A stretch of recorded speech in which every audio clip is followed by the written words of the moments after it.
there's really no space in South St. Anthony for a group of people, 15 or more together to talk, to go through things. There's very few spaces.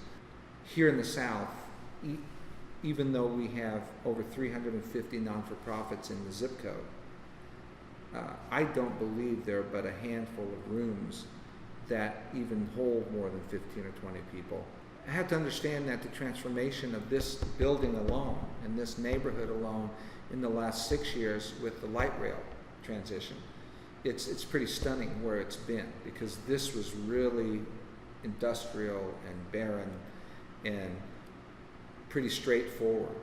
Didn't seem to be a lot of community along University. It's industrial. There's not green space. There's not a lot of space devoted to anything but warehousing, industry, sales associated businesses. The light rail has created that, but at the same respect, the land has been developed for industrial use, so there's just not a whole lot of space available yet for communal use, for community gathering. This community really originally developed around the rail lines, because the St. Paul rail yards are just to the north here, about a mile. As rail freight died up, so did many of the businesses that depended upon that, the manufacturers, the warehouse companies and such. As those buildings began to be vacated by industry, it opened up an opportunity for artists drawn to inexpensive, open, raw space where they could put in a kiln or paint or sculpt or use for all their materials. Then you had a large group of people who had been drawn to, like this building, the Dow building, which had once been some sort of manufacturing space. Now it hosts 40 some artists of various levels and styles, because it was inexpensive, it was accessible from the highway, and it was raw space that they could just use for their art. In all of that, you had this artist community, and everybody still remained kind of isolated from each other, because it was still not a walkable community. It was still roads. I mean, this place was designed for trucks. So this gallery actually came about when a local business person had originally set up a frame shop, a high quality art quality frame shop in this building, because there were 40 some artists in the building. But what has been a challenge for him is nobody just comes in off the street. It's not like having a gallery in Greenwich Village or a gallery in uptown Minneapolis where there's a lot of street traffic. A lot of people up and down the street visiting the restaurants, visiting the shops, visiting.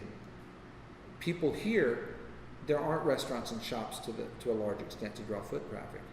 We were interested at Lydia Place about developing a co-working community where people who are differently officed, who are isolated working at home and would like a place, a third space outside of their home, or which they don't have either the funds or the interest in paying for in a private office space, that we were looking for a space that would allow us to build that community, provide that opportunity where people could come and find not just the business amenities, but also a community of like-minded people who understand what it means to be self-employed. As a ELCA, Evangelical Lutheran Church in America-based ministry, we also think it's also an opportunity to provide a community and a safe place where people can actually come and discern and think and talk and share in a safe and respected way how their faith might be connected to their work in the world. Yeah, I'm hoping Scott's space will in turn bring in more traffic and have these so what are the co-working spaces right now? Warehouses and coffee shops, and I don't know. Seems like it's the thing to do right now, and it only makes sense for creative people to come into a gallery, and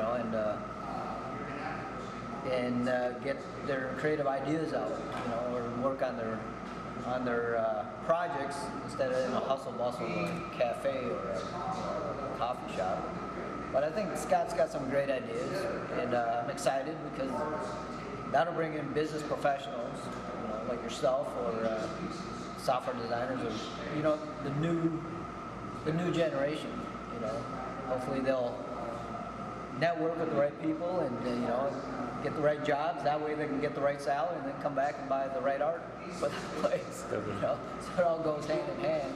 I think this community is a community where creative energy runs really strong, whether it's with artists or with people who are manufacturing new products or new ideas or new communities.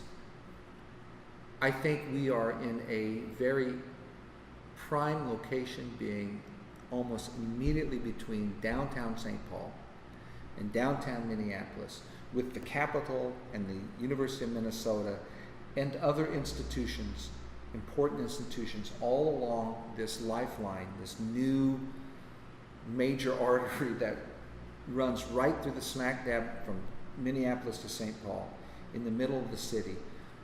Public transportation, open to anybody, affordable, free, reliable. And we are in a position that we have space and we have an ethic around here that is about the common good. It's about shared experience. It's about shared space. It's about shared lives.